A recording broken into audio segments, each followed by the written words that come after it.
Jumpa lagi Sobat Olahraga, semoga kalian selalu dalam keadaan sehat dan penuh semangat. Hari ini kita punya kabar terbaru seputar Timnas Indonesia yang sayang banget kalau dilewatkan. Berikut berita lengkapnya. Gara-gara frustrasi, bek Timnas Indonesia ini kumpulkan 9 kartu kuning. Kelvin Verdonk akui musim paling brutal di Liga Belanda. Gaji Patrick Kluivert di Timnas Indonesia akhirnya terbongkar. Angkanya bikin kaget dan langsung jadi perbandingan dengan Shin Tae-yong.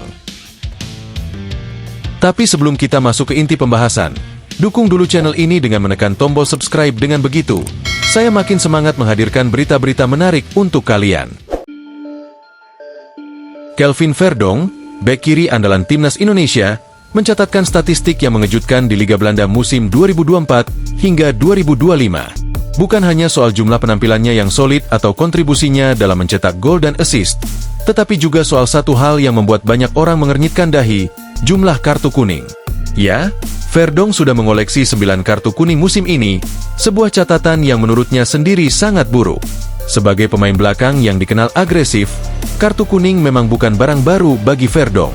Tapi musim ini, segalanya terasa berbeda.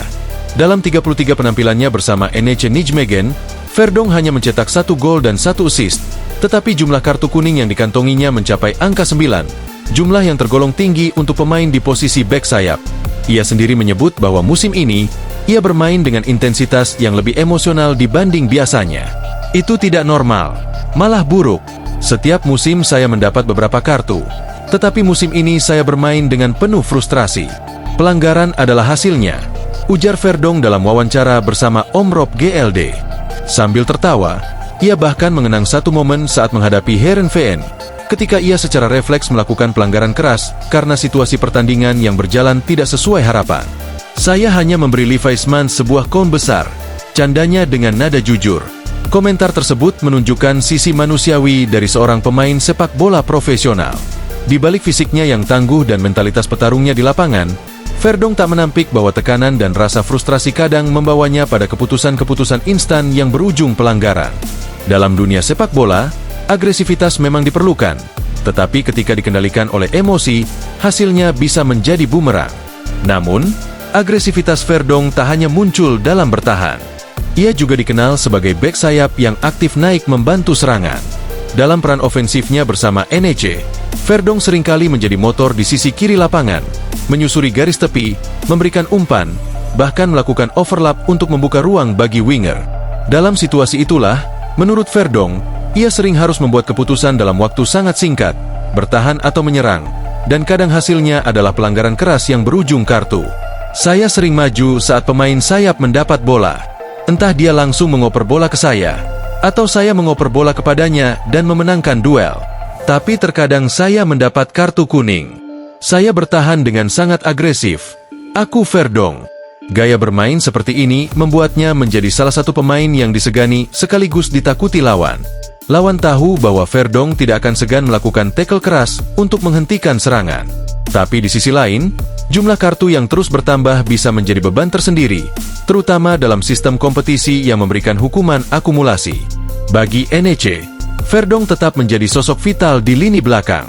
Selain menjadi pilihan utama di posisi bek kiri, ia juga dipercaya menjadi kapten dalam beberapa laga penting, seperti ketika menghadapi Ajax Amsterdam. Ini menunjukkan bahwa meskipun statistik kartu kuningnya cukup tinggi, ia tetap dianggap sebagai pemain dengan kualitas kepemimpinan dan kontribusi besar dalam tim. Namun, jika kartu kuning terus menumpuk, konsekuensinya bisa fatal. Verdonk bisa absen dalam laga-laga krusial karena akumulasi hukuman, dan ini tentu akan merugikan NEC yang tengah berjuang memperbaiki posisi mereka di Eredivisie. Pelatih tentu ingin pemain agresif, tapi juga berharap mereka bisa mengendalikan emosi dan bermain lebih cerdas dalam situasi genting. Menariknya, meski mengakui bahwa 9 kartu kuning adalah hal buruk, Verdonk tak lantas menyesalinya sepenuhnya. Ia paham bahwa gaya bermainnya adalah bagian dari identitasnya sebagai pemain. Agresivitasnya adalah kekuatan sekaligus tantangan yang harus ia kelola lebih baik ke depannya. Apalagi saat ini ia juga tengah menjadi perhatian publik Indonesia karena statusnya sebagai bagian dari skuad Garuda. Di level tim nasional, pelanggaran ceroboh bisa menjadi bumerang besar. Sebab di kompetisi internasional seperti kualifikasi Piala Dunia, Satu kartu bisa berdampak panjang, termasuk potensi larangan bermain dalam laga penting. Dengan 2 pertandingan tersisa melawan Cina dan Jepang di bulan Juni 2025, Verdong tentu harus bisa menahan diri agar tidak melakukan pelanggaran yang tak perlu. Apa yang terjadi musim ini bisa menjadi bahan evaluasi besar bagi Kelvin Verdong. Di satu sisi, ia membuktikan dirinya sebagai pemain pekerja keras dan penuh determinasi. Masa depan karirnya, baik di klub maupun timnas, sangat bergantung pada bagaimana ia memperbaiki sisi tersebut. Gaji Patrick Kluivert di timnas Indonesia akhirnya terbongkar. Angkanya bikin kaget dan langsung jadi perbandingan dengan Shin Tae-yong. Berapa sih sebenarnya gaji Patrick Kluivert sebagai pelatih kepala timnas Indonesia? Pertanyaan ini jadi topik panas sejak pertama kali pria asal Belanda itu diperkenalkan secara resmi oleh PSSI pada awal 2025 sebagai penerus Shin Tae-yong. Banyak yang penasaran, apakah statusnya sebagai legenda sepak bola Eropa otomatis membuatnya dibayar mahal? Atau justru sebaliknya, mengingat pengalaman melatihnya yang belum terlalu mentereng? Meski PSSI tidak secara gamblang mengumumkan nominal gaji yang diterima Kluivert, sejumlah pengamat dan media lokal memberikan perkiraan yang cukup masuk akal. Berdasarkan berbagai laporan yang beredar, Kluivert dikontrak selama 2 tahun, dengan opsi perpanjangan 2 tahun lagi, dan dari kontrak tersebut, ia diyakini menerima bayaran sekitar Rp1,3 hingga Rp1,5 miliar per bulan. Kalau dihitung, itu setara dengan Rp15,6 hingga Rp18 miliar per tahun. Sebuah angka yang luar biasa besar untuk ukuran pelatih di Asia Tenggara, tapi cukup seimbang untuk pelatih dengan reputasi dunia seperti Kluivert. Meski angka itu tergolong tinggi, ternyata nominal tersebut masih lebih rendah jika dibandingkan dengan pendahulunya, Shin Tae-yong. Pelatih asal Korea Selatan itu dikabarkan menerima gaji mencapai Rp1,9 miliar per bulan, atau setara dengan Rp23,6 miliar per tahun di periode kedua kontraknya. Sebuah perbedaan yang cukup signifikan.